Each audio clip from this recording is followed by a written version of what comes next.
Woo-wee, what's going on YouTube? It's Donnie B all day. I know the videos lately have been inside and not really testing much, and that's because, well, it's crappy outside. We got some bad weather. So I've been spending all day long handcrafting some Native American war clubs style. Brother of the Blade and fellow veteran Chris Mead had made some, and he does some with some really cool etching. And I make some beautiful pieces, and he uses like this ABS plastic shark tooth blade in it, and they're really cool looking. And he inspired me to go ahead and do this. I wanted to do it for a long time, and as you know, I have my Damascus guy right here, and I really like this. I think this is awesome. And I was like, okay, I want something bigger though, and I want something more me. And I'll show you what I've been doing. I cut two so far. I got an oak plank, so a solid oak plank, and then I just drew out my own designs. This is going to have a leather wrap on the handle. You can see this is where the blade is going to come out of. So this is going to be your whacking the head side. This is going to be your whacking the dead side. And then this one, I don't think I'm going to do a leather wrap handle because I made it nice and big and fat. But this one I started, like, as I want to figure out how to do my, I know it's backwards, but it does say dbad. I was like etching in my logo and trying to see how I'm going to do that. So it's kind of like a test logo piece. And who knows, I might not do a logo, or I might just sign it. I'm not sure. But these are going to be so cool. Here's where the blade's going to come out of this one. And you guys know how I am no fan of ulu blades. I have no purpose for an ulu.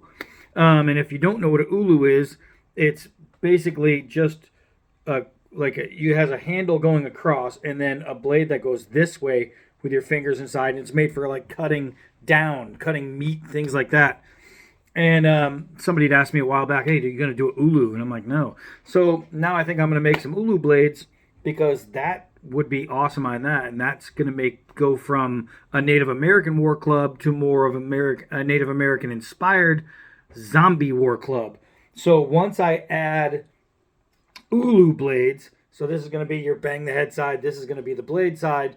Think about it, it's going to have a nice 5-inch is what I'm thinking, maybe a 5-inch curved blade, so it'll slice. It's going to be awesome. And I want to do something where I'm going to make pegs and pin them in. I think is what I want to do because I want it to be pretty strong. This is oak, so I'm not worried about that. And it was a solid oak board. I got a 2-foot, it was like 2x10 oak board. And I drew some patterns out, and then I cut them separate. And then all the cutting I've been doing, I know it would be really nice to just take a saw and go and follow the line. But the saw I have for that, it sucks. My little jigger, it's terrible. It's a bad saw. So what I did is I did it old school way. I actually turned on the stone and I ground it down with a stone, a wheel. And after I was done with the wheel, I brought it over to the belt grinder to get some of the radiuses.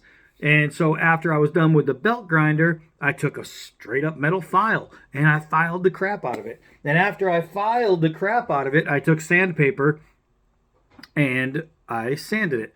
So I wanted some edges to look like, you could see it looks handmade, right? It's really nice. All that is just done by hand. Every single bit of this. It would go really fast. I could go out and I could spend $30-40 on a good saw and have that thing done in 10 minutes. But I don't know, there's something about spending a few hours just doing it with your hands, man, that I don't know, it just gives it a better feel, a better look. It would be really clean. Everything would be really clean, and it wouldn't look like it came off a tree, right? If I just used regular sandpaper. So I wanted to make sure that I did it my way, that I did it so it was kind of more authentic-y. right? So now once I get the clear on there, it's going to look good. But I'm going to have to drill some holes in here to put my stems, boop, and then drill some holes that way, boop, to put some pins.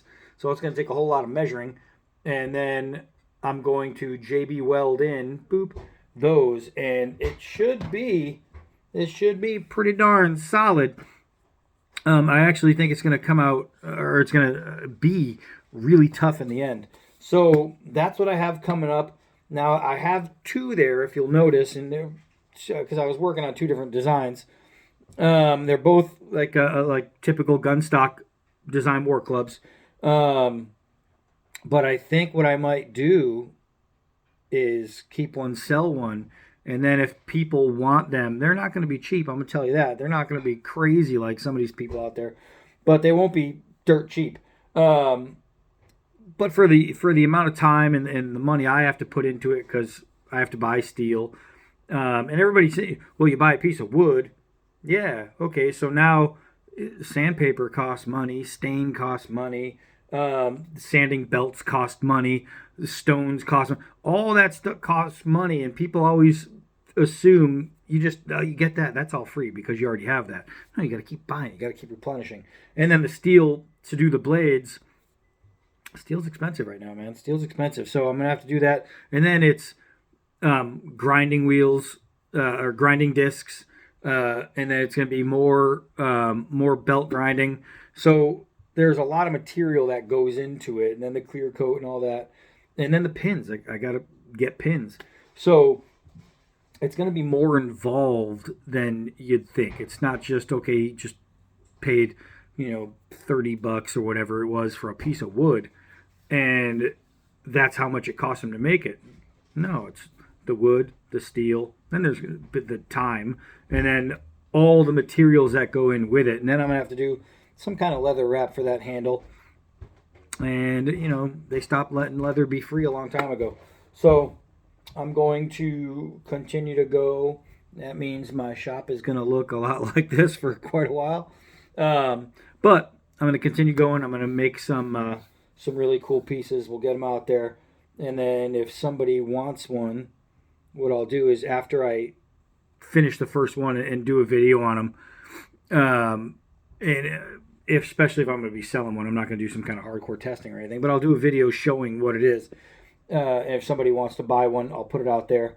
And then if there's more than one people that say, dude, I really want one, maybe I'll make some more. Is it a pain in the ass? Yeah. Does it take an entire day? It's actually going to take a couple days, because one day was just getting two coats, getting the wood, breaking the wood down, making the design, cutting the design, all the grinding and sanding and all that, then 2 coats of stain so far on just 2 planks. It's been all day. It's been all day. This is what happens when you do handmade stuff.